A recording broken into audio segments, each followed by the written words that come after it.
Présentation de toutsurlehockey.com.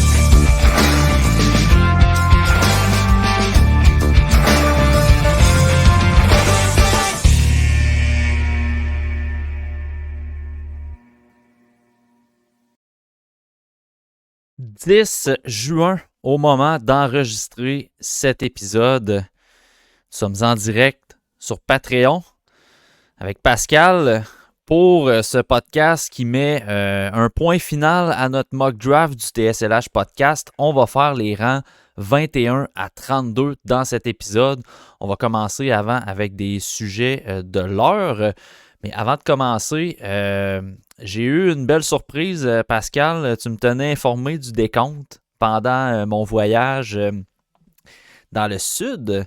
Oui. Et puis, très, très, très content, surpris, très choyé de savoir qu'on a atteint le plateau, l'illustre plateau du 100 membres payants sur Patreon.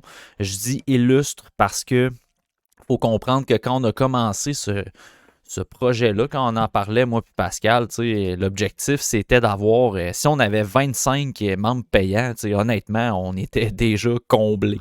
Notre objectif était atteint.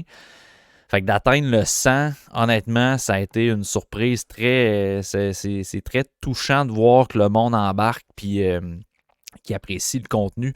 Fait que je voulais prendre un petit moment en début d'épisode pour vous remercier, les membres Patreon, d'être là, d'alimenter ce projet-là. Honnêtement, on est vraiment, vraiment satisfait de où ce que ça s'en va cette année. Puis je pense que Pascal, tu vas être pas mal dans la même ligne de pensée. Oui, c'est quand même le fun que depuis 25 abonnés, c'est du profit. C'est dans le sens de... C'est juste du surplus de ce qu'on pensait. L'étape du 60 a frappé, je trouve. On a comme stagné, m'amener entre 50 et 60, puis m'amener, ça a pogné à 60, puis là, ça a juste augmenté jusque-là. Non, c'est vraiment le fun, puis merci beaucoup tout le monde de nous demander, de demander de votre confiance et tout, là, et les Game Reports qui pleut. Excusez pour la caméra. Qui attendent un petit peu en ce moment pour le guide, mais là, ça va débloquer cette semaine. Là, je finis là. Je finis à une des versions là, bientôt. Exact. On va sortir le guide sur Patreon cette semaine, dans les prochains jours, les prochaines heures, les prochains 24 à 48 heures, peut-être. Je ne veux pas mettre de pression à Pascal, mais ça devrait s'enligner pour quelques jours. La version Deluxe est accessible pour les membres élites et pas un scout également. On a préparé des quotes sur les espoirs du CH, puis on a aussi intégré Jess au guide qui suivait le Rocket toute la saison. On l'a intégré au guide cette année avec ses observations pour les espoirs qui évoluaient avec le Rocket de Laval. Donc au niveau plateforme publique, le guide va sortir la semaine du repêchage. Donc ça va être accessible gratuitement sur le site web. Est-ce que ça va être le cas dans un futur proche que le guide va rester gratuit? On est encore en questionnement par rapport à ça. On le sait que le guide il est utilisé pour les repêchages et pour les amateurs de hockey qui veulent suivre le repêchage et tout. Fait qu'on veut le rendre le plus accessible possible, mais on est conscient aussi qu'il y a beaucoup de monde qui l'utilise et qui ne crédite pas le contenu. Fait qu'à un moment donné, on est là-dedans. On se demande, est-ce qu'on va charger un petit quelque chose pour le guide? Ça, c'est en brainstorm pour la prochaine année. Mais bref, exact. Cette année, le guide va être gratuit sur le site web. Le guide Deluxe demeure une exclusivité aux membres Patreon. Donc, ceci étant dit, Les sujets de l'heure aujourd'hui, on en a 3. Puis c'est pas mal issu de certaines questions des membres Patreon. Puis la première, Pascal, je la trouvais intéressante. Ça vient, je vais juste aller regarder. C'est Daniel Alexandre qui nous posait la question en privé sur Patreon. Euh, Tu sais, il y a beaucoup de spéculations autour d'une transaction impliquant Trevor Zegras, Martin Nietzsche. Il y a même Jack Quinn qui a été mentionné à quelques occasions du côté des Sabres. Tu sais, souvent, les Sabres, on le dit, là, il y a plusieurs espoirs. Ils ont vraiment de la monnaie pour transiger sur le marché. Mais Daniel nous demande, en sachant que c'est plus tricky dans la même division, qu'est-ce qu'on pense de se tourner vers les sénateurs qui manqueraient de défenseurs pour aller chercher un Josh Norris et ou un Shane Pinto? Je déteste pas ça. Je sais pas si ça intéresserait les sénateurs, mais c'est sûr que ça ne tournerait pas autour de Jacky. Je pense pas que le Canadien enverrait Jacky dans un rivaux direct comme Ottawa. Mais tu sais, pour un gars comme Harris, là, c'est sûr que ça pourrait être intéressant pour les Canadiens de Montréal. Je sais pas si pour Ottawa, ça le serait pour un gars comme Harris. Matheson aussi. Mais c'est une bonne question. Je penserais pas que ça arrive, que ça intéresserait les sénateurs pour ces deux joueurs-là, parce que Pinto est quand même. Tu sais, oui, il y a l'affaire de Paris, là, qui est un petit tombe à son tableau, là. Mais, tu sais, Norris, à cause de ses blessures, peut-être qu'il vaut moins qu'avant, mais ça demeure un joueur de qualité pareil. Fait que je sais pas si ça intéresserait Ottawa. Et le Canadien, c'est sûr que oui. Là, je pense pas mal sûr que oui. Pensez-y bien. Est-ce que tu penses pas que d'acquérir un gars comme Josh Norris ou Shane Pinto, on demeure encore dans la même palette des Nick Suzuki et des Alex Newhook au niveau des joueurs de centre? Oui, c'est sûr que tu sais, les Canadiens, je pense pas qu'ils vont réussir à moins d'une surprise au repêchage à aller chercher, mettons, une grosse vedette offensive pour les 2 prochaines années, là. Je pense qu'ils vont plus y aller par comité. On dirait vraiment plus, c'est ça. Fait que ces deux joueurs-là sont quand même bons dans les deux sens. Ils ont des qualités offensives aussi. Donc, tu sais, ça serait vraiment le job sans la rondelle avec la rondelle. Ça demeure des gars qui seraient capables de rentrer dans le comité. Donc, ça c'est à faible prix comparativement, mettons, à d'autres joueurs qui sont disponibles comme Zegras, comme celui que tu as dit tantôt. Mais, tu sais, ça serait plan B, mettons. Mais les rivaux, je penserais pas que ça arrive. T'sais, moi, dans mon cas, je te dirais que Shane Pinto, si je le projette comme un troisième centre, euh, ben, je donnerais clairement pas le cinquième choix pour Shane Ah, Pinto. Là. Ça, on n'est encore. pas là-dedans. Même Norris, je toucherais pas au cinquième C'est choix. ça. Fait que, tu sais, le cinquième choix serait pas en jeu. Tu sais, est-ce que le 26 pourrait être en jeu pour un gars comme Pinto ou Oui, Norris, à ton avis? oui, sans problème. C'est sûr, à mes yeux, pour Norris, il faudrait ajouter. Pour Pinto, peut-être un peu, mais ça serait probablement un échange avec une petite affaire de plus au bord, ça fait de plus de notre bord, peut-être un peu plus forte, là. Fait que, on verrait bien, là. Mais oui, je crois que les deux joueurs pourraient être atteignables avec un fin de première ronde. Encore une fois, il y a des doutes pareils. Moi, dans mon cas, ce qui me freine aussi, c'est les blessures de Josh Norris. Tu sais, il a Ouais. été énormément blessé. Tu as Mhm. déjà un Kirby Dack, tu sais, que tu traînes avec les blessures depuis quelques temps. Donc, tu sais, de se relancer, de payer pour un joueur qui a un historique de blessure assez élevé, alors que, tu sais, au cinquième rang, tu risques de pogner un joueur comme Caden Lindstrom, puis même peut-être T.J. Ginla, ou peut-être Beckett Seneke, ou peut-être Berkeley Catton, qui, à mon avis, tu sais, c'est des potentiels offensifs supérieurs, tu sais. Ouais. Puis, tu sais, je trouve qu'un gars comme Lindstrom a un profil plus intéressant que Norris et Pinto, que c'est des joueurs que, ben, tu sais, dans l'organisation, on vient un peu ajouter des profils similaires qu'on a déjà. Mhm. Fait que c'est pour ça, tu sais, puis, tu sais, j'aimerais ça dire, ben, si ça coûte Jordan Harris, puis, ou Justin Barron, puis un autre choix, tu sais, tant mieux, mais, tu sais, je me mets à la place des Sens, puis Ouais, c'est pas honnêtement, intéressant, mais ben. un Jordan Harris, tu sais, ils ont de la misère à faire jouer Eric Brandstrom, là, tu sais, fait que pourquoi tu rajouterais un Harris qui a sensiblement le même rôle, si on veut, dans une équipe. Tu sais, un gars bon en relance qui est pas physique, puis que probablement que tu l'utiliseras pas sur un power play, alors que tu sais, normalement, son profil aurait pu lui permettre de jouer en power play. Fait que je vois pas nécessairement l'utilité d'y aller. Fait que tu sais, je pense que dans le cas des Sens, au 7e rang, tu es quand même en mesure d'aller te chercher un défenseur qui va être supérieur à ce que le Canadien offrirait pour les services de Pinto et de Norris. Fait que, tu sais, moi, je pense que ce serait un no-go des deux sens pour l'ensemble de ces facteurs-là. Là. Puis, tu sais, pour un trade de défenseur contre un choix ou whatever, je pense que New Jersey, puis Buffalo, la Caroline, même Calgary sont de meilleures cibles. Parce que oui, peut-être ils sont des rivaux pour Buffalo, mais à droite, ils n'ont pas grand-chose. Au niveau de la profondeur, ils ont des petits joueurs à l'avant qui sont des espoirs, mais il va falloir qu'ils dépensent. Fait que peut-être que ça serait bien de viser eux autres. Après ça, la Caroline, ils n'ont plus de défenseurs. Parce que tous les podcasts que vous écoutez probablement ont fait le tour déjà. Même affaire avec la Caroline, même s'ils sont pas la Caroline, mais le Calgary, même s'ils sont en reconstruction, il va falloir qu'il y ait des bodies m'amener en arrière, puis qu'ils n'en ont pas. Ils vont échanger Markstrom probablement aussi. Fait que tu sais, là, ça commence à. Il va falloir qu'ils en mettent dans les chandails les joueurs. Fait que peut-être que c'est Pelletier ou peu importe qui, ça pourrait être intéressant, même si ils ne rajoutent pas au profil que le Canadien recherche, ça demeure un Québécois qui pourrait peut-être être intéressant à faible prix. Donc, tu sais, c'est plus de ce côté-là. Puis, tu sais, d'envergure, Mike Matheson, je pense qu'il vaut plus que tout le monde pense. Fait que si vraiment le Canadien, ça les intéresse de l'échanger, ben, je pense qu'il y a un marché pour Matheson. Pour le profil de Matheson, c'est sûr qu'il y a un marché. Avec la saison qu'il y a eu, c'est le high.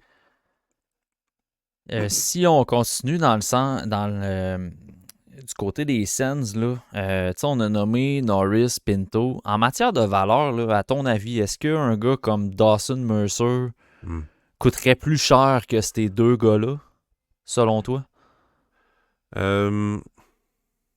Mercer, dans le fond, il est tellement constant dans l'effort, dans tout. Il n'y a pas de blessure vraiment. Oui, c'est pas le plus gros, mais moi, personnellement, sur un top 9, j'adore Mercer. Puis je pense que la dépense fitterait mieux, mettons. Peut-être un peu plus cher qu'un Pinto, peut-être un peu moins qu'un Norris, mais moins de risque qu'un Norris. Fait que, tu sais, je pense que j'irais plus vers là. Personnellement, j'irais plus chercher un Mercer, selon ce qu'il coûte, là, pour un besoin canadien. Oui, c'est sûr que Mercer, j'aimerais ça. Olds, c'est tellement un gros point d'interrogation. Il faudrait vraiment que tu t'en remettes à tes scouts parce que veut pas, son développement a été un peu mis de côté par les Devils, ce qui est un problème. Mais moi, je trouve que ça serait quand même assez intéressant d'y faire un petit coucou. Si les Devils deviennent un partenaire de transaction via le marché, je pense que pour avoir Mercer, tu te dois d'allonger Mike Matheson. Ouais. Puis pour avoir Holtz, tu pourrais peut-être aller les chercher avec un Justin Barron. Peut-être. Ouais, Barron ou Harris ou whatever avec un pic. Là, ça dépend qu'est-ce qu'ils désirent. Mais tu sais, leur 10e choix est disponible aussi. Je pense qu'ils cherchent c'est-tu un défenseur ou un attaquant qui se cherche? Je me rappelle plus. Je pense plus que c'est un cherchent. défenseur, moi. Mais est-ce que, tu sais, refaire le coup un peu comme avec Dak, c'est-à-dire échanger Mike Matheson ou whatever contre le 10e choix, un exemple. Pour aller, parce qu'il y a une autre équipe qui veut le 10e choix contre un joueur que le Canadien veut. Ça se pourrait très bien, ça aussi. On parle de Mercer et Old, là, je parle pas des autres. Là. Mais tu sais, aller chercher, peut-être que les rumeurs qu'il pourrait y avoir entre les deux équipes, ce serait plus ce genre d'échange-là pour aller rechercher un autre joueur comme Zegras. Ou peut-être pas Nietzsche, là, mais comme Zegras, le 10 contre Zegras, moi je dis oui. Là. Mike, avec les petits pics autour, avec Matheson, tout là. Je pense que ça pourrait être quand même assez intéressant. Mais écoute, c'est de la spéculation. Mais c'est tellement le fun de spéculer. On sait tous ce qui va arriver, là. TJ Ginla va sortir au 9e rang chez les Flames. Là, il sera plus disponible. Les Devils vont chercher un défenseur pour leur 10e choix. Les Canadiens vont arriver, vont donner Mike Matheson pour le 10e. Puis le Canadien va repêcher Beckett Seneca. Ça va mettre la boucle va être bouclée dans ce cas-là. Je détesterais pas. Écoute, ça ramasse 5 avec peu importe Lindstrom ou un défenseur, n'importe qui. Là. Puis le 10 après ça, Seneca. Écoute, je pense que ton top 6 top 9 est pas mal réglé selon les projections. Là. Il serait Exact. pas mal réglé, mettons. Exact. Surtout si tu vas chercher Lindstrom ou bien Demidov, parce que Lindstrom, t'as comme le profil de joueur, puis Demidov, t'as comme la vedette offensive qui enlève la pression à tout le reste. Fait que, peu importe, ça va être un repêchage intéressant. Dernier mot sur des spéculations du CH. Jack Quinn. Est-ce que c'est un joueur qui, à ton avis, pourrait coûter moins cher considérant l'historique de blessure? Ben, peut-être un peu, mettons, plus cher que Norris, selon moi, parce que l'historique était un peu moins lourde, je crois, que Norris au niveau des blessures. Mais tu sais, le potentiel est quand même assez intéressant pour Quinn. Il a joué beaucoup ça à quatrième à son retour de blessure. Puis il jouait sur une unité spéciale, mais tu sais, il était protégé un peu, puis il a quand même produit, ça allait super bien. Donc, c'est sûr que c'est une cible intéressante. Je vois pas pourquoi il l'échangerait, parce qu'il est bon dans les deux sens. Mais pour n'importe quelle équipe qui essaie de buy low, dans le fond, d'acheter à bas prix, ça pourrait être intéressant. Mais je pense pas que les Sabres sont rendus à rabaisser le prix de Quinn comparativement à Savoy ou à d'autres joueurs qui sont de faible stature. Là. Je vois pas pourquoi ils l'échangeraient lui au lieu de leur 11e choix ou de lui, là, Savoy. Savoy ou Rolson, puis tout. Là. J'ai hâte de voir en tout cas parce que tu sais, en commentaire, on nous mentionne souvent les Devils cherchent un gardien de but. Imaginons la scène, tu sais. Markstrom, c'est le gardien de but dans l'œil Ouais. des Devils. Il y a aussi Linus Ullmark. Mais dans le cas que ce soit... ben, en fait, si c'est Ullmark, ce serait une bonne nouvelle pour les Bruins qui pourraient mettre la main sur le 10e choix. Ils n'ont pas de choix de première ronde. C'est cher à payer, pareil. T'sais, oui, il est C'est bon, mais... pour un gardien qui n'a pas été nécessairement constant, effectivement. Moi, je trouve ça quand même cher payé si tu donnes le Ça, 10e. ça rappelle Vancouver, là, avec Corey Ex- Schneider. Exact. Puis, tu sais, rendu là, Don Mercer pour Markstrom, j'ai pas de trouble avec ça, mais le 10e, imagine, les Flames ramassent le 10e choix, fait qu'ils se retrouvent à repêcher 9 et 10 back-à-back. Ouais, Ça c'est le devient fun quand pour eux même autres. intéressant, par exemple, pour les Flames, qui n'ont pas Ah ouais. tant de relève que ça. Non, non, c'est clair. C'est les possibilités de 10 et 11 que ces deux choix-là ces deux choix-là partent, c'est vraiment intéressant pour acheter un peu de chaos au repêchage. Puis on sait comment on aime ça, le chaos. Yes. Autre sujet qu'on voulait jaser avec vous dans cet épisode, euh, c'est une information qui a circulé cette semaine, comme quoi les agents souhaiteraient possiblement raccourcir le repêchage de la Ligue nationale, le faisant passer de 7 à 4 rondes. Pascal, ton avis sur cette hypothèse, cette possibilité-là de voir le repêchage se raccourcir d'ici les prochaines années? Ben moi, je suis pas pour, je suis pas contre. Écoute, j'en suis la parade, mais tu sais, je pense que ça serait vraiment bien pour les jeunes. Parce que, tu sais, que tu sois pas lié à une équipe qui te fait pourrir et qui te signe pas en fin de compte, je trouve que c'est pas mauvais. Parce que, tu sais, tu sais, j'ai vu le clip là, de Mathias Brunet qui en parlait à BPM Sport, puis j'étais d'accord avec lui. Là. Dans le fond, tu sais, mettons, J.K., il signe pas, tu sais, il est pas drafté une année, 2 années, il arrive à 20 ans, puis il y a des équipes qu'il veut, là, il choisit l'équipe qu'il veut, parce qu'il n'y a, pas- il y a pas de profondeur en défensive, signe là, joue une année dans OHL, après ça, bang, il se ramasse, il se ramasse dans la Ligue nationale de hockey. Fait que, tu sais, c'est vraiment intéressant pour les jeunes, surtout, les late bloomers, ce genre d'affaires-là, pour le choix d'équipe, dans le fond. Tu sais, le choix qui est quand même intéressant, qui était vraiment plus pour la NCAA avant, là. Je te signe pas, puis en fin de compte, je signe pas, puis en fin de compte, je choisis mon équipe, là. Je pense que ça pourrait aider à ce niveau-là. C'est sûr que les jeunes, là, ils perdent des années. Mettons, les jeunes de seconde 5, 6, 7, ils perdent des années de camp de développement avec les équipes, mais tu sais, tu peux peut-être les inviter à tes camps de développement. Tu sais, il y a beaucoup d'affaires qu'on ne peut pas répondre vraiment parce que ça implique beaucoup de choses quand même de réduire autant. Tu sais, pas juste les pics, les conditions qui sont jusqu'en 2032, là, mais vraiment, tu sais, OK, t'enlèves-tu la fenêtre de signature? Est-ce que tu changes ça? Après ça, l'âge des joueurs dans les différentes ligues. Il y a plusieurs affaires que ça implique. Si ça bouge pas, puis ça fait juste tomber à 4, je trouvais ça quand même bizarre. C'est ça. Mais je trouve ça intéressant. Mais c'est sûr que c'est vraiment plus en haut que ça touche, puis les jeunes.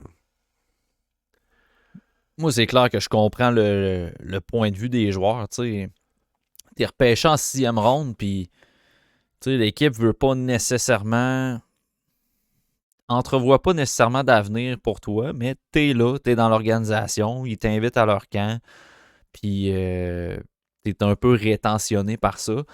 Alors que, si t'es pas repêché, ben, il y a une année, tu peux aller dans le camp d'une équipe X, l'autre année, tu peux aller dans le camp d'une autre équipe, puis tu peux aller te chercher plusieurs camps différents dans différentes organisations. Fait que ça, j'haïs pas ça, justement, cette liberté-là. Je comprends quand même que on veut avoir un certain contrôle sur le développement de ces joueurs-là, puis de suivre un peu leur courbe de progression. Mais moi, ça m'a fait beaucoup penser, puis j'étais un peu fâché parce que Guillaume Villeneuve, il est venu me voler mon point que je voulais parler par rapport à cette question-là. Est-ce qu'on aimerait que le draft passe de 17 à 19 ans? Ça, moi, pour vrai, là, je suis vraiment pas en désaccord avec ça. Je trouve que 17 ans, oui, tu peux aller te chercher, mettons, des jeunes, vraiment des jeunes talentueux en bas âge, puis tu prends un certain contrôle sur leur développement quand même assez rapidement. Mais je trouve que majoritairement dans les ligues, là, c'est tellement flou à 17-18 ans que j'ai l'impression justement que toutes les puis là, on va les appeler entre guillemets, là, puis plusieurs guillemets, là, les mauvaises sélections. Dans le fond, les joueurs que tu repêches, mais que ça tombe dans l'oubli et tout ça. Ben, en mettant le repêchage à 19 ans, je trouve que tu as un petit peu plus de certitude sur la courbe de progression, puis ça fait en sorte que, je sais pas, ça amènerait une espèce de parité au niveau du développement des espoirs. Moi, j'haïs pas cette proposition-là quand même. C'est sûr qu'il y a pas mal d'affaires. Ça changerait pas mal d'affaires dans la convention, dans tout, là, pour les contrats d'entrée, puis tout. Là. Mais c'est sûr que d'être repêché à 17 ans, ça l'impact peut-être 2 joueurs par repêchage. Il y en a 2 ou 3 qui vont jouer. Puis après ça, le reste, c'est tout le temps l'année d'après ou l'autre d'après. Il y a même des repêchages qui ont été bons, puis que, je veux dire, Owen Power n'a même pas joué à son année, puis il était repêché premier. Fait qu'il y a des années qu'il n'y en a même pas. Fait que, tu sais, c'est comme. Ça empêcherait les équipes de précipiter des hauts talents, de leur mettre de la pression sur ses épaules. C'est sûr qu'il y a des pots. Mais l'année, des 2-3 années de transition, d'après moi, ça serait quand même spécial. Là. Je pense pas que ça va être appliqué un jour. Ouais, je pense vraiment pas. Mais est-ce que c'est intéressant? Ouais, assurément. En tout cas, chose certaine, une mesure comme ça aiderait la LHJMQ assurément. Oui. Je l'ai souvent mentionné, puis je pense que tu es d'accord avec ça, Pascal. La LHJMQ développe des jeunes sur le tard. Pas qu'on est en retard au Québec, mais souvent, on le voit, il y a des joueurs de la LHJMQ qui performent très bien à 19-20 ans, qui obtiennent des contrats, des essais professionnels, qui se font inviter dans des camps et tout, mais à 17 ans, on a de la misère à produire de l'élite. Fait que j'ai l'impression qu'une mesure comme ça pourrait aider la LHJMQ. Est-ce que ça aiderait pour toutes les ligues? Possiblement pas. Mais du moins en NCAA, ben cette mesure-là, tu n'aurais pas besoin de garder un espoir à partir de 17 ans pendant 4 ans avant de pouvoir le signer. T'sais. Le gap pourrait être rapetissé. Ben, c'est ça. Qui a été repêché. C'est ça. Fait que le gap pourrait être rapetissé aussi. Je pense que pour la NCAA, ça pourrait être aussi pertinent, là, je te dirais, cette mesure-là. Tu sais, bref. Mais oui. Il y a vraiment beaucoup de plus. Des gars qui jouent en national, G20 national, à 17 ans, qui dominent, puis qui jouent 3 minutes en SHL. Ouais, c'est tough à évaluer. En fin de compte, s'ils jouent à 19 ans, c'est sûr que ça serait pas mal plus facile de déterminer la courbe. Là. Ben oui, si tu le drafts à 19 ans, puis que ça fait déjà 2 saisons qu'il joue dans la SHL, même chose pour la KHL, même chose. C'est ça. Puis c'est clair que dans la WHL, dans la OHL, ben, il y aurait peut-être aussi plus de talents là, qui seraient repêchés à 19 ans. Fait que non, moi, je trouve ça intéressant. Sauf que si on ramène l'âge à 19 ans, ben là, ça te prend un repêchage de 7 rondes. Parce que là, tu vas voir un peu plus le talent. Il va y avoir plus de choix. Là, fait que, il va y avoir moins de guess.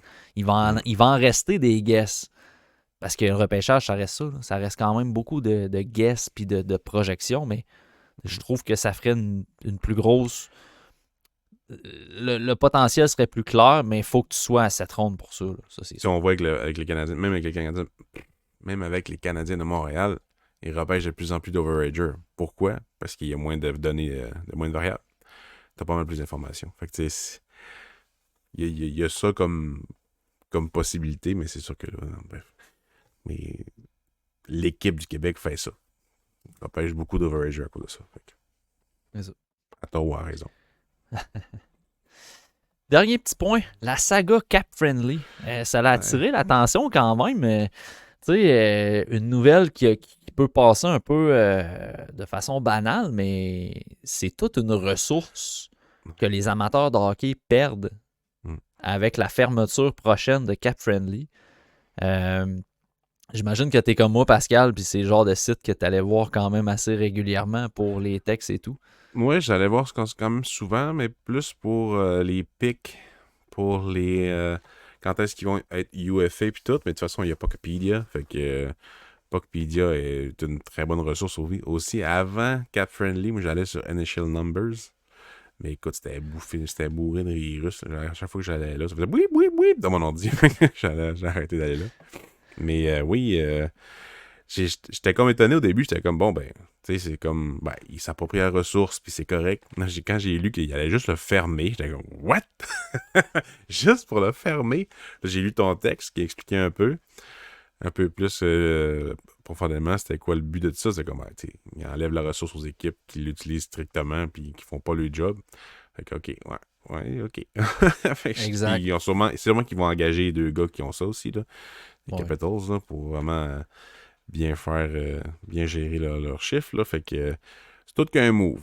C'est tout qu'une dépense, sérieusement, là. Ben, tu sais, c'est parce que en plus, tu sais, là, on rentre dans le détail, puis tu sais, c'est ça, j'ai écrit un texte surtout sur le hockey, parce que quand j'ai lu l'article de Sportsnet qui annonçait la vente de Cap Friendly aux Capitals de Washington, il y a une phrase qui a retenu mon attention, puis c'est de dire au niveau de l'API, il parlait de l'API de Cap Friendly qui sera plus rendu disponible. Puis ça m'a beaucoup parlé parce que en tant que gestionnaire de tout sur le hockey, je fais encore affaire avec des API externes. Fait que moi, quand j'ai vu ça, j'ai comme compris un peu où est-ce que ça s'en allait. Tu sais, grosso modo, pour ceux qui n'ont pas lu le texte, un API, c'est quoi? C'est un code que tu rentres sur un site web puis tu peux utiliser des données externes sur ton propre site web. Ça, c'est la version un peu vulgarisée de la définition même de API. Si je donne un exemple, l'année passée, moi, j'avais payé l'API d'Elite Prospect pour avoir les statistiques directement d'Elite Prospect sur le site de Tout sur le hockey. On s'est rendu compte que c'était une dépense quand même assez coûteuse, disons-le ainsi, pour ce que ça donnait en fait. Fait qu'on a décidé d'arrêter de payer cette API-là.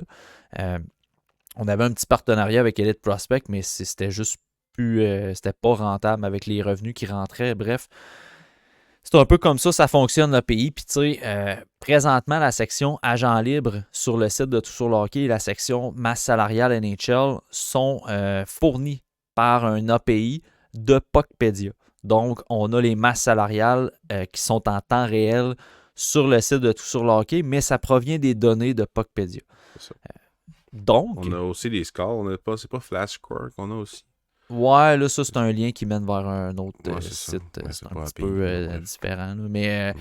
Mais tout ça pour dire que quand j'ai lu cette phrase-là dans le texte de Sportsnet, j'ai compris que les Capitals achetaient Cap-Friendly pour enlever cette ressource-là aux 31 autres équipes de la Ligue nationale. Ouais. Au final, il y a des équipes qui servaient des API de Cap-Friendly vers leur plateforme, vers leur site web pour analyser la masse salariale, pour analyser les signatures et tout.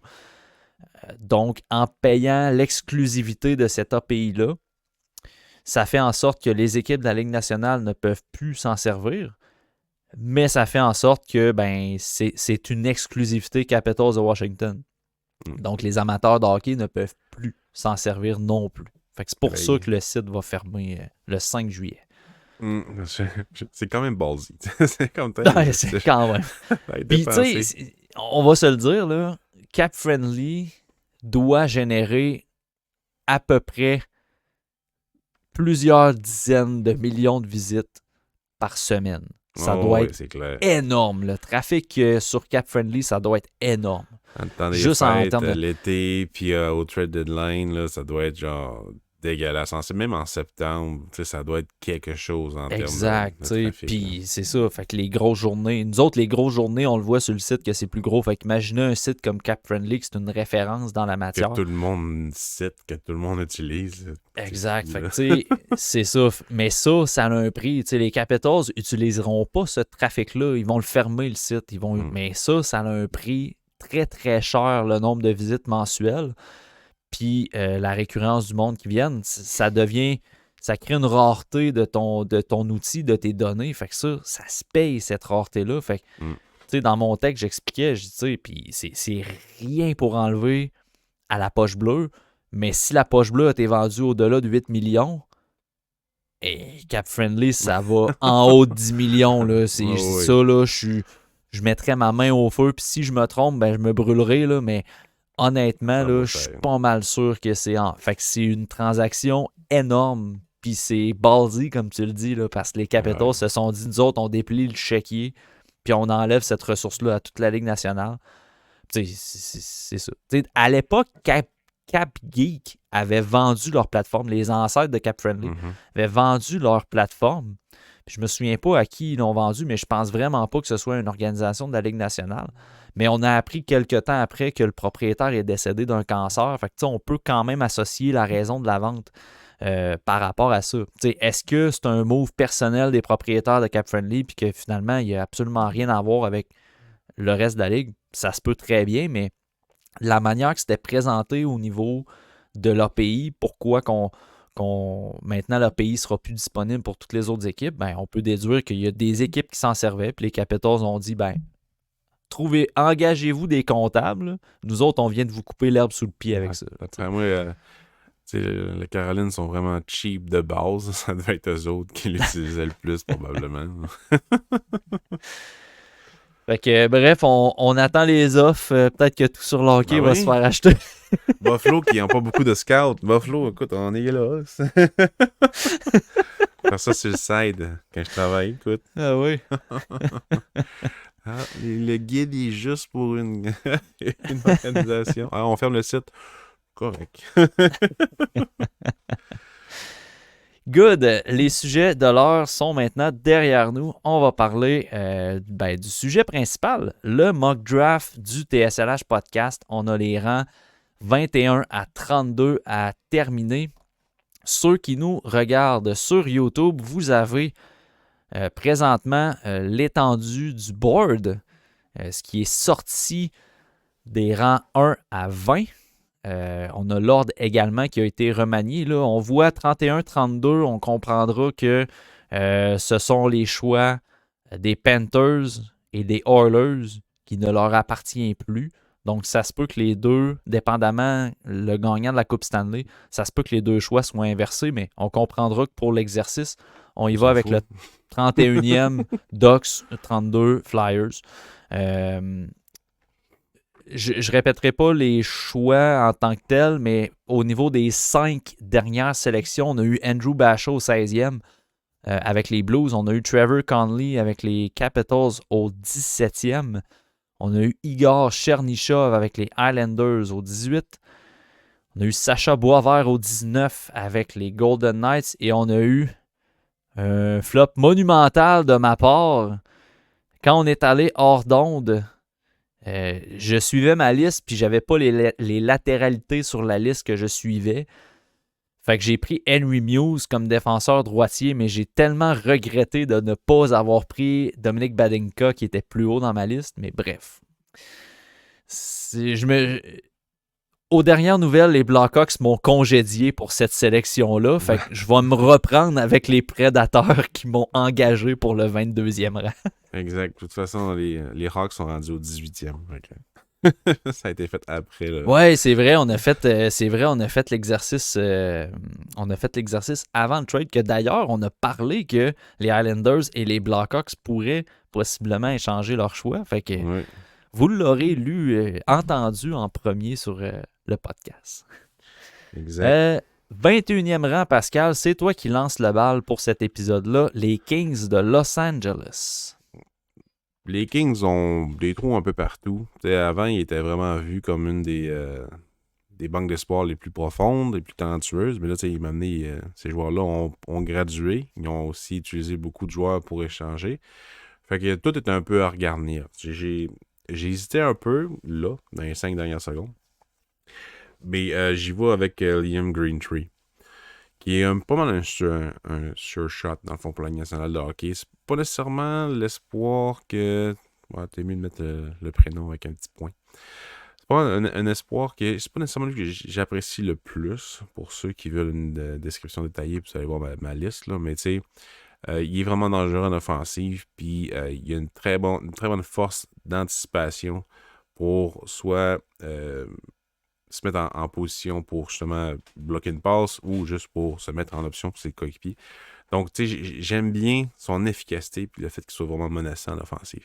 C'est plus le transport de rondelles qui m'énerve puis son patin. Mais j'aime bien le guess pour les Kings parce que justement, je pense qu'au 21e rang, c'est pas mal un des BPA, un des meilleurs joueurs disponibles au niveau de la valeur. Fait que c'est ça. Good. Ça aurait peut-être été un de mes choix pour les Prédateurs, qui ont quand même besoin au 22e rang d'un peu tout. On est allé chercher Matthew Wood dans les dernières années. Si on remonte un petit peu plus, on a eu Zach Lheureux qui s'est ajouté. Là. Je trouve quand même qu'on a besoin de tout. Au niveau des défenseurs, je trouve que c'est quand même un petit peu pauvre. Du côté des défenseurs droitiers, on a Ryan Ofco, on a Jack Mathieu, Luke Prokop. On n'a pas de... Ils ont une couple de miss, mettons, au niveau de la défensive dans les dernières années. Ouais, c'est ça. Puis, tu sais, on a repêché Tanner Molendyk, un défenseur gaucher très mobile, très explosif. Tu sais, en offensive, on est allé chercher des Joachim Kamel, des Fyodor Chekhov, Reed Sheffer qu'on est allé chercher via transaction. Fait que, tu sais, je pencherais encore pour un défenseur, moi, du côté des Preds. Pas nécessairement de latéralité en particulier, mais je vais me reprendre pour le choix des Hawks que j'ai missé. Et je vais prendre au 22e rang Dominic Badinka pour les Prédateurs de Nashville. Un défenseur qui, en SHL cette année, a montré beaucoup d'efficacité, je trouve. C'est un gars que, tu sais, j'en parlais dans ma vidéo, elle est déjà sortie là, pour ceux qui veulent la consulter sur YouTube. Pascal et moi, nos vidéos de liste finale sont accessibles sur les plateformes publiques. Mais dans le cas de Dominic Badinka, j'en parlais, c'est un gars que je pense son potentiel offensif est encore inexploré. Moi, je l'avais beaucoup aimé l'année passée. Dans les tournois internationaux, je trouvais qu'offensivement, il était assez dominant. Puis cette année, j'ai aimé sa progression au niveau de l'efficacité en SHL. Je le trouvais très fiable, très bon en relance, mobile. Il est efficace avec son bâton pour contrer l'adversaire aussi. Fait que je trouve que son profil est quand même assez complet pour les Prédateurs pour ajouter un bon morceau en défensive. Là. Bon pic. T'as le prochain aussi. Les Maple Leafs de Toronto. Oh, c'est à moi. Hey, là, j'ai pas eu le temps de me préparer. Là. Les Maple Leafs, ouais, c'est ça. Les Maple Leafs, ils vont prendre le meilleur qui reste sur le board, là, je dirais. Dans les dernières années, on a quand même été pas surpris, mais tu sais, avec les picks de Easton Cowan, que ça, on s'en attendait peut-être un petit peu moins. T'sais, on est allé chercher Fraser Minton aussi, on est allé chercher Matthew Nice. Il y a une certaine, pas de cohérence, mais une certaine, un attrait pour les joueurs quand même un peu rugueux. Ce qu'on n'a pas nécessairement dans la formation des Maple Leafs. On a compris que ça va prendre ça dans le futur. Pour ma part, je regarde ma liste, puis je te dirais que j'ai pas le choix de pencher pour un certain ailier droit des Cougars de Prince George, Tariq Parachak. Je vais y aller avec lui. Mettons en offensive, là, j'aurais pu y aller avec Tanner Howe, Nikita Artamonov, mais je trouve que Parachak, il y a un petit côté quand même rugueux, un peu tannant devant le filet. Je pense que ça pourrait quand même un peu plaire aux Maple Leafs de Toronto. Fait que je suis allé pour lui. Puis Tanner Howe, ben malheureusement, je pense qu'il va sortir en dehors de la première ronde. Fait que je me fie aussi à ce qui se dit et tout. Là. Je peux pas juste me fier sur ma liste strictement là, pour faire le mock draft. Fait que je vais avec Tariq Parachak. Colorado, c'est une équipe qui vise souvent le meilleur choix disponible, le plus de talent possible, vise la clôture, comme on dit. Il y a quand même plusieurs choix de clôture en ce moment là, de disponibles. Là. Puis je crois que je vais y aller avec Michael Hage, qui a joué pour le Steel de Chicago, qui est un peu tout seul à Chicago dans les USHL. On trouvait que, pas mal tout le monde a trouvé que son début de saison était un peu, manquait de oomph, manquait de jump dans son jeu, dans le fond. Il n'allait pas dans le trafic. Il contrôlait la rondelle, oui, mais un peu trop, ou parfois pas en tout. Il s'en débarrassait. On a appris que son père était décédé l'été passé. Fait que peut-être que ça l'a influencé son jeu, c'est sûr et certain. Fait que moi, je savais pas, puis c'est 1+1, là. Je veux pas. Puis après les fêtes, il a commencé à être un peu plus dans le game. Fait que je pense qu'il y a eu, oui, une portion de ça qui jouait un peu. C'est sûr que ça a affecté sa saison. Je veux pas n'importe qui, là. C'est sûr que ça a affecté sa saison. Puis, mais je suis quand même content qu'à la fin de la saison, puis en série, il a vraiment bien joué, même si ça a été, je pense, 2 matchs en série. Là. Mais il jouait pas mal plus professionnel, si on veut, moins de stock de junior, utilisait plus son tir, allait plus dans le trafic, dans le fond de la zone. Il y a encore beaucoup de travail à faire, là. Mais il a démontré ce qu'on s'attendait de lui cette saison. Fait que je pense qu'il est aussi loin dans le repêchage, c'est vraiment un bon guess pour le Colorado, qui est quand même bon pour développer souvent.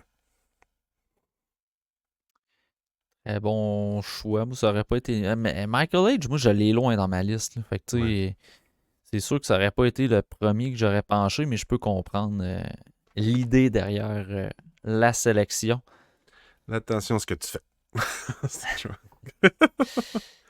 25e avec les Sens. J'ai l'honneur de choisir avant les Canadiens. Est-ce que je vais leur voler une sélection qu'on cherche? Les Sens veulent pas nécessairement reconstruire. Je pense qu'on est assez conscient du côté d'Ottawa qu'on veut tourner le coin puis on veut le tourner rapidement. Là. Fait que je pense qu'on risque pas de cibler un joueur coup de circuit à ce rang-là, mais plutôt un joueur qui pourrait s'approcher de la Ligue nationale assez rapidement. Je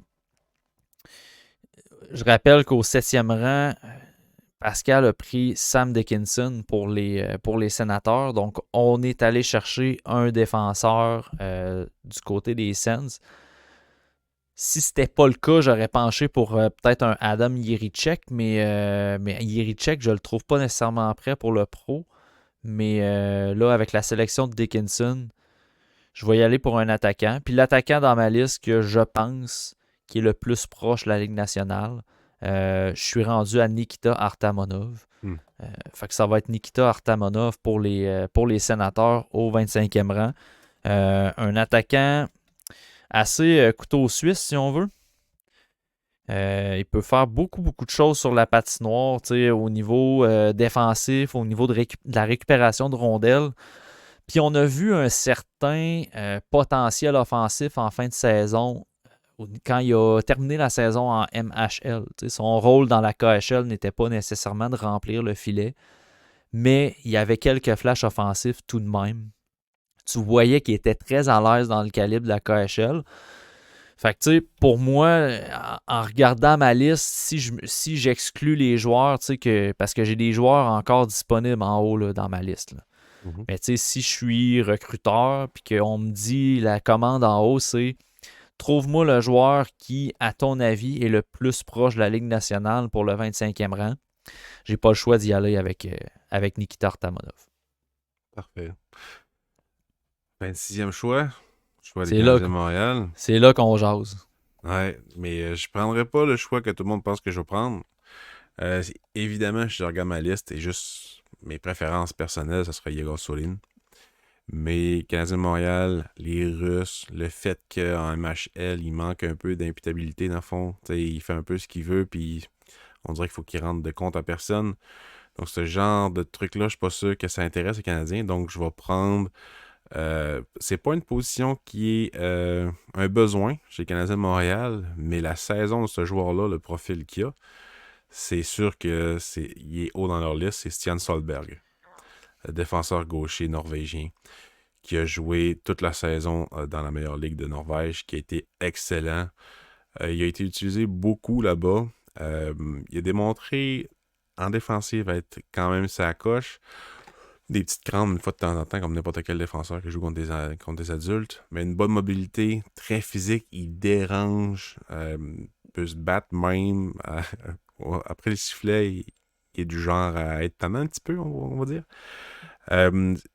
Jusqu'à la mi-saison, on se questionnait sur son offensive, mais là, avec le World Junior, avec les séries qui étaient excellents, puis le World Senior, il a démontré plus d'offensive, plus d'habileté que la rondelle.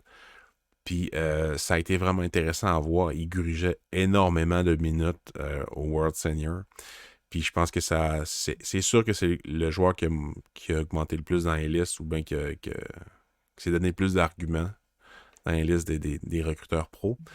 Donc je pense que pour les Canadiens de Montréal qui sont un peu réactifs souvent, je pense que pas à cause du billet de récence, mais je pense que ce qui a démontré que la saison et la série et le World Senior, je pense que c'est un bon pic au 26e. Je pense qu'il va sortir avant ça. Ça fait une couple de temps que je me dis il faudrait que je le prenne.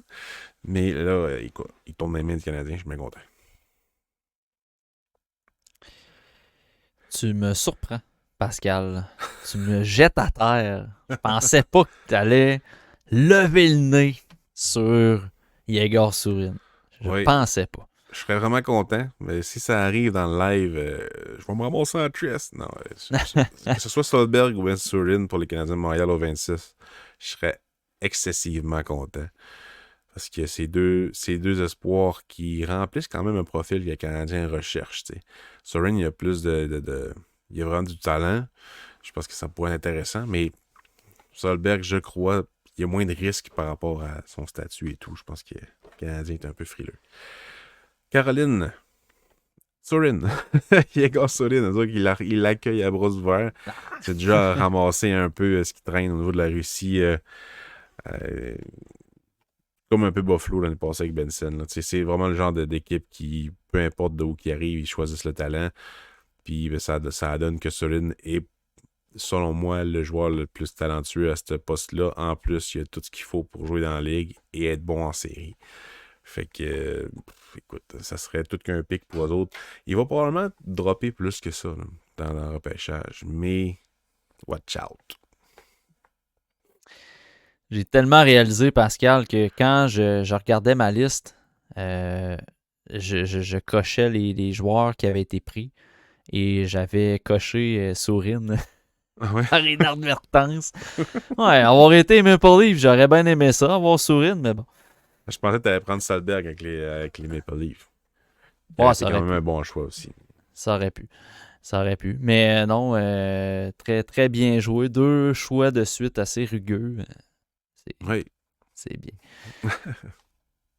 28e, moi, les Flames ont besoin d'un peu de tout. Là. Puis, tu sais, Ouais. quand ton meilleur défenseur dans le pipeline Puis c'est en tout respect à un défenseur que j'adore, en Hunter Brustevich. J'ai été sévère au repêchage avec sa fin de saison, malheureusement. Je l'ai vraiment droppé beaucoup, là. Puis là, je le regrette. Mais c'est ça, tu sais, au niveau des défenseurs, c'est quand même assez pauvre, mais quand on regarde l'alignement principal, tu peux quand même te permettre, tu sais, d'attendre pour le développement. Tu as un gars comme Rasmus Anderson, Mackenzie Weegar, que c'est signé pendant quelques temps. Tu as encore, ben là, Killington, je pense pas qu'il reste là. Ils viennent d'acquérir Miro Manov, qu'on ne sait pas trop ce que ça va donner dans la Ligue nationale, mais ça demeure quand même assez intéressant. Je pense qu'on peut se permettre d'attendre quand même pour que Adam Jiříček se développe suffisamment bien pour la Ligue nationale. Donc, je vais y aller avec Jiříček, qui est un joueur là, que, honnêtement, si c'était pas de sa blessure, il aurait été plus haut dans pas mal toutes les listes. C'est un défenseur qui, oui, est sujet aux crampes de cerveau. C'est pas sans rappeler non plus son frère David. Mais je pense que la même équipe, le même championnat qui sont contre le Canada, les deux sont blessés au genou au World Junior. Je préfère un petit peu le profil d'Adam Jiříček. Puis c'est ça, c'est que s'il n'avait pas été blessé cette année, je pense qu'il se serait retrouvé quand même haut sur ma liste. Il avait joué d'une très belle façon. Je pense que c'était au U18 ou au Linka. C'était un tournoi à l'international l'année passée qui avait été excellent. Puis très bon défenseur pour bouger la rondelle. Je vois en lui le potentiel de contrôler un avantage numérique. Mais cette année, on n'a pas suffisamment eu de substance pour l'évaluer. Fait que je pense qu'on peut se permettre du côté des Flames d'attendre que ce gars-là se développe dans un futur proche. Fait que Adam Jiříček au 28e rang. Bon choix, bon choix, bon choix. Dallas. Dallas, une autre équipe qui vise le talent souvent. Il y a quand même plusieurs espoirs qui sont quand même assez intéressants à ce rang-là. Je pense qu'ils vont y aller avec des joueurs qui ont une mentalité ou un profil qui sont pas si loin de la nationale de hockey. Puis que leur valeur baissera pas direct quand ils se font repêcher. Donc, il y a quand même des joueurs intéressants à ce stade-ci, mais je pense que je vais y aller avec Cole Baudouin. Même si c'est pas un joueur que dans ma liste qui est haut, je crois qu'il va sortir quand même assez tôt au repêchage, malgré sa déficience au niveau du patin, mais il a vraiment un physique incroyable. Vraiment, vraiment, c'est un maniaque d'entraînement. Et bonne éthique de travail. Très bonne compréhension de c'est quoi son rôle dans une équipe. Puis c'est le genre de joueur qui va avoir une progression vraiment constante jusqu'à la Ligue nationale de hockey. Puis je pense que pour une équipe, de savoir un peu c'est quoi son chemin, repêcher au 29e rang, puis se ramasser avec ça, je pense que ça a une bonne valeur pour Dallas. All right. De mon côté, pour les Rangers de New York, je trouve quand même qu'on n'a pas nécessairement un pipeline très garni du côté des Rangers, fait que ça peut aller dans tous les sens. Si je me fie à ma liste, j'ai encore Tanner Hall, mais je pense pas qu'il va sortir à ce rang-là au niveau du 30e. Il y aurait potentiellement Ryder Ritchie qui pourrait se glisser là, en fin de première ronde comme ça, mais je pense que pour les Rangers, j'irais avec un Emil Hemming à la place, qui peut s'avérer être un très bon marqueur de but parce qu'il sait s'illustrer avec son tir. Il y a une bonne charpente aussi, bon gabarit. Le seul problème, c'est que c'est ça, son étoile a peut-être un petit peu pâli pendant la saison à cause de son jeu en Liga, mais qui n'est pas nécessairement dans le système, qui n'est pas dans le rôle, si on veut, qui peut s'exprimer. Emil Hemming, c'est un joueur qu'il faut que tu places dans une situation offensive sur l'avantage numérique. Comme joueur de soutien à faire de l'échec avant, il est capable de le faire, mais tu vois que son offensive n'est pas au sommet de sa forme quand il le fait. Mais bref, c'est ça. Pour les Rangers, c'est vraiment une question de besoin général. On on a quand même besoin à toutes les positions, puis l'équipe est modelée pour aspirer à la coupe pour les prochaines années. Fait que tu sais, rendu là, tu prends le meilleur talent disponible sur ta liste. Puis tu sais, moi, dans mon cas, il y aurait eu Tyler Ritchie et Tanner Hall, mais je sais que ces gars-là vont être probablement un petit peu plus bas au niveau des recruteurs de la Ligue nationale. Fait que tu sais, je pense que pour les Rangers, le talent le plus susceptible soit d'être échangé ou de se développer dans l'organisation, le joueur le best player available, le meilleur joueur disponible, ce serait Emil Hemming. Parfait. Très bon choix. Il était dans la liste de ceux-là que j'hésitais pour le 31. Écoute, les Ducks adorent le Québec. Maxime Massé est une option. Même Raoul Boilard, je trouve, en est une. Van Acker en est une. Luchenko, AJ Emery. Écoute, il y a beaucoup de choix disponibles qui seraient quand même assez intéressants pour eux. Je pense que je vais y aller avec un autre coup de circuit qui peuvent se permettre, un gros gabarit. Je vais y aller avec Dean Letourneau, qui est un joueur qui est un joueur que je n'apprécie pas beaucoup. Parce que je manque de visionnement assurément. Là. Mais tu sais, les fois que je l'ai vu, ben il se traînait les pieds. La Ligue a un effet, veut pas. Mais là, il va sauter directement en NCAA, si je me souviens bien, à la place d'aller dans une année dans USHL. C'est sûr que pour signer son contrat, c'est un peu tannant pour l'équipe qui va le repêcher. Parce que dans le fond, si tu es repêché dans le high school, je pense que lui, c'est USHS, là, je me rappelle plus la division. Ouais. Bref. Ben, à fond, si tu es repêché là, tu joues après ça en USHL, après ça 4 ans en NCAA, l'équipe a 5 ans pour te signer. Parce que ton éligibilité, c'est le temps que tu passes en NCAA. Là, fait que tu arrives là en NCAA que tu joues 4 ans, mais si tu as joué une année en USHL, c'est 5 ans. Mais bref. Fait que l'équipe va quand même avoir beaucoup de temps pour le signer, pour le voir se développer. Je pense que c'est un bon pari pour une équipe. T'sais, moi, dans ma liste, en fait, je ne l'ai même pas classé. Spoiler alert, c'est pas un gars que j'ai classé par manque de visionnement et par manque d'intérêt à le regarder jouer parce que je trouve qu'il se traîne les pieds. Mais le profil, écoute, le profil pue la Ligue nationale de hockey. Fait qu'une équipe qui est capable de développer comme les Ducks, c'est sûr que c'est un pari intéressant. Même les Rangers, je crois que ça aurait été intéressant pour eux aussi. 32e, les Flyers qui ont repêché Kansas Elenius au 12e, un joueur qui est assez près de la Ligue nationale. Ouais. On pensait peut-être que les Flyers s'enlignaient pour une reconstruction, hein, puis finalement, cette année, on luttait pour les séries. Fait que c'est pour ça, dans cette optique-là, je suis allé avec un gars proche de la Ligue nationale en Consta Elenius au 12e rang. J'arrive au 32e, puis tu sais, avec les sélections d'Oliver Bunk dans le passé, on a aussi Emile Andrea, le chum André. Pour les amateurs du TSLH, Espoir since day one, le chum André. Pour les amateurs de l'Archie, vous êtes deux, j'imagine, sa mère puis une soeur ou une cousine. Non, sa mère et l'Archie. Ouais, c'est ça. On va couper le clip, on va y envoyer, je pense. On salue Max, un des fondateurs du TSLH Espoir. En fait, c'est lui qui a eu l'idée. Ouais. Hey, dis pas ça trop fort, il va me charger un copyright. Là. C'est ça. Pour le podcast, en tout cas. C'est comme l'idée principale du départ. Hey, tu veux-tu qu'on fasse nos listes en vidéo? Puis ben, ça startait. On pourrait faire un podcast. Hein, c'est ça. Ça startait de même. Ah, c'est ça.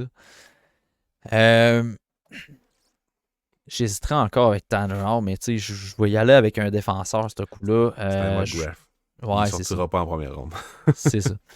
Mais tu sais, imagine encore, j'aimerais voir un duo Tanner Hall, Matvei Michkov, mais bon, ça va être petit un peu. Il va être repêché par Chicago en 2e ronde au PN. Wow. Avec Bédard. Ça serait malade. Non, au 32e rang, je vais y aller avec un défenseur. Si je me fie à ma liste, j'en suis rendu à Ben Denford ou Alphonse Frey. Je vais y aller avec Alphonse Frey, qui est tout juste au-dessus, en fait, de Ben Denford. Ben Denford, c'est un défenseur plus à caractère défensif, à mon avis, avec une petite touche offensive, mais Alphonse Frey a ce potentiel-là quand même d'être sur un top 4, de Ouais. pouvoir jouer sur une deuxième paire en avantage numérique, peut prodiguer de l'offensive, faire circuler la rondelle et tout. Fait que tu sais, je trouverais ça intéressant de rajouter ce profil-là au pipeline. Tu sais, comme je disais tantôt, on a Oliver Bunk, on a le Chum André, on a LJ Grants aussi qui s'est ajouté. Fait qu'avec Alphonse Frey, je trouve que ça rajoute un peu de profondeur. Tu sais, rendu à ce rang-là, il n'y a pas de. Tu sais, il n'y en a plus de certitude. Là. Il n'y a pas de. C'est beaucoup des guests là, rendus à ce rang-là. Mais c'est ça. Tu sais, au niveau des défenseurs gauchers, je trouve que Frey pourrait ajouter un petit quelque chose au pipeline des Flyers. Fait que pas de. Il y a un Québécois en première ronde, puis c'est pas un gars de la Q. Mais Ça. ça, il n'y a absolument rien de surprenant. Là. En ce qui me Non. concerne, je vois pas de gars de la Q en première ronde cette année. Moi, ça me donnerait pas que Massé sorte. Parce que c'est un gars que j'apprécie quand même, là, mais tu sais, Mais ça va. Massé, je pensais que tu allais le prendre pour les Ducks, moi. Ouais, ben, il était dans le lot, mais je suis allé avec les tourneaux parce que justement, la clôture. Un gars de 6 pieds 12 000, fait que ça demeure intéressant pour une équipe de la nationale de hockey versus Maxime Massé que tu sais pas trop, mais tu sais, au pire, ils vont aller le chercher en deuxième ronde. Je sais pas s'ils ont leur choix, là, je pense que oui, là. Mais le troisième choix de la deuxième ronde pourrait quand même être à leur portée pour aller chercher Maxime Massé. Je pense qu'il prendrait le guess. C'est là que tu vois, Pascal, tu sais, là, on a terminé notre mock draft du top 32. On regarde la liste, mais c'est pas une liste, mais tu sais, le listing des joueurs là, Mhm. pour les prédictions. Puis c'est là qu'on comprend c'est quoi la différence entre une liste Ouais. et un mock draft. Tu sais. Moi, je regarde présentement ce qu'on a dressé comme mock draft, qui est une prédiction un peu de ce que les équipes vont prendre en fonction de nos analyses de bassin d'espoir, de ce qui est disponible et tout. Moi, personnellement, jamais Yegor Sourin ne se rendrait au 27e rang. Il se serait arrêté au 23e si j'avais fait mes devoirs avant le podcast. Mais on s'était dit qu'on allait faire un mock draft live sans préparation devant, Ouais. en direct. Fait que. Mais c'est ça, tu sais, un gars comme Sourin, les deux, on l'a relativement haut. TSLH Espoir, on est plusieurs à l'avoir, tu sais, dans le top 20, tu sais. Puis dans un mock draft, vois-tu, il sort 27e, tu sais. Mm. Fait que c'est là qu'on voit la différence entre un mock draft et une liste quand même. Là. Exact. Puis tu sais, Yerichek, moi, Parashak, je l'ai pas en première ronde. Yerichek, il est bas aussi. Baudouin, il est pas en première ronde. Les tournois, il est pas classé. Fait que, tu sais, c'est là qu'on voit la différence. Muse est dans le deuxième ronde. Fait que, tu sais, c'est comme la différence entre une liste et un mock est assez éloquente si les gens. Je pense que les auditeurs du Patreon comprennent, mais mettons quelqu'un qui est comme casual un peu, qui écoute pas tous les épisodes, tu sais, ça demeure une notion qui n'est pas tout le temps comprise. Donc, ça, c'est juste une prédiction de ce qui va se passer. Si ça se passe comme ça, tant mieux. C'est sûrement pas ça qui va arriver 32 sur 32, là. Ça serait n'importe quoi. Faut pas croire. On dit que ça serait n'importe quoi, mais si ça arrivait, on serait les premiers à montrer notre mock puis dire « On vous l'avait dit! » On va le dire, on les a appelés 32. Non, mais c'est le fun de faire des mock drafts, mais je préfère encore faire des listes. Là, puis, Ben, je comprends les 48 mock n'importe drafts que qui. tout le monde sort. Puis tout, mais N'importe qui veut faire un mock draft, mais une liste, il y a non, de la c'est ça. substance, c'est plus difficile. Là. Non, c'est clair. Exact. Pierre-Luc qui nous dit Moi, je comprends la différence entre une liste et un mock, mais on peut quand même se préparer pour un mock. Oui, Pierre-Luc, mais Oui, pas quand on est en rédaction de guide, en production de vidéo finale, en rédaction de liste, en rédaction de quotes, travailler les enfants, ci pis ça. Fait que, on s'est dit, on fait un petit mock draft pour le fun, pour discuter, présenter nos choix, mais on le fait à l'impro. Les banques d'espoir, on les connaît quand même un peu. On sait un peu qu'est-ce que les équipes recherchent. Là. Fait que c'est pas si dur que ça de faire un peu d'improvisation. T'sais. La plupart du temps, c'est le meilleur choix disponible, mais tu sais que les Kings, ils n'ont pas grand-chose. Tu sais que les Prédateurs, ils cherchent la clôture souvent le plus de talent possible, puis que défensive a été un peu décimée. Toronto, ils ne savent pas repêcher. Tu sais, tu es quand même capable. Si tu es une nationale de hockey, tu es quand même capable un peu de te souvenir qu'est-ce qu'on va pêcher. Surtout que ça fait depuis 2020 qu'on suit ça beaucoup. Fait que c'est ça. Good. Donc, c'est ce qui met fin à notre podcast du mock draft. Ce qui s'en vient pour la suite, ben là, pour les membres Patreon qui écoutent, qui sont encore avec nous à la fin de l'épisode, War Room, 14 juin, 19h30-ish à peu près. On va réécrire pour l'heure. Mais 14 juin, c'est qu'année, le War Room cette année, moi, Seb, Pascal et Simon Servant, on va dresser une seule et unique liste pour le TSLH Espoir. On a tous des listes différentes. Il va falloir s'entendre sur une seule et unique liste. Pour ceux qui regardent cet épisode-ci présentement, ça se peut que le War Room soit disponible sur Patreon, pas encore sur YouTube. Soyez patients. Le War Room va sortir la semaine du repêchage sur toutes les plateformes. Vous pouvez évidemment vous abonner à Patreon si vous voulez l'avoir d'avance en même temps que nos membres. Même chose pour le guide du repêchage de la Ligue nationale. Le guide du TSLH Espoir va sortir au public la semaine du repêchage également. On est en pourparlers pour un autre épisode avec le podcast La Relève.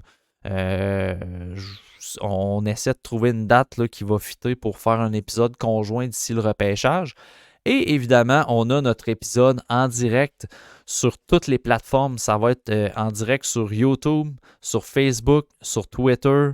C'est long. Ouais. C'est long avant que ça arrive. J'ai hâte. Ouais, on a tous très, très hâte.